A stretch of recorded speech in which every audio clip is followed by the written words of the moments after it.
At least 600 investors from Turkey and Uganda met here in Kampala for a two-day business summit.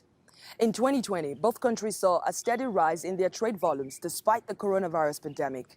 With a combination of tax incentives and a free trade industrial park, the Ugandan government hopes to become the top destination for Turkish investment in East Africa. I spoke to some trade owners who are doing business in the capital. For 2 years, Turkish businessman Levent Serdar operated at a loss exporting industrial lubricants to Uganda.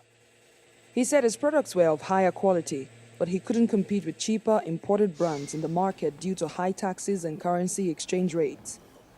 In 2019, Serdar opened Uganda's first industrial lubricant factory, Potenza, after taking advantage of a government tax break for investors willing to set up shop in the country.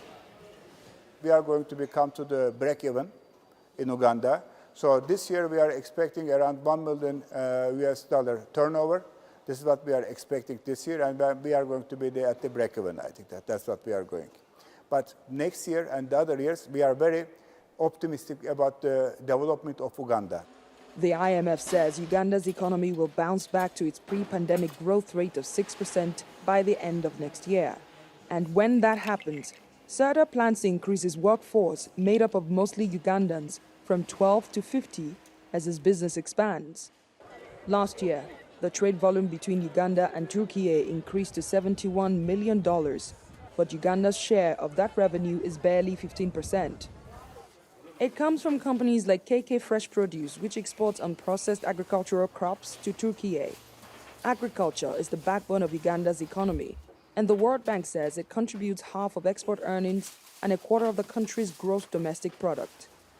CEO James Kanyinje hopes the business summit between Turkish and Ugandan investors in Kampala will address the issues of funding that's plaguing the country's major export sector.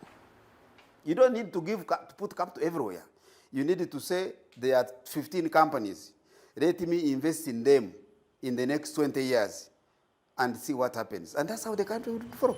The government hopes Turkish investment will help diversify its economy and create jobs. But some Ugandan economists warn that the government must insist on knowledge and skills transfer for that to happen. If we can develop the manufacturing sector, then transfer the knowledge, the technology, and the skills, from high-end country like Turkey to Uganda, then you're going to give, jobs to these youth. Ugandans hope their government will sign trade deals with more Turkish investors like Serdar, who will put them first.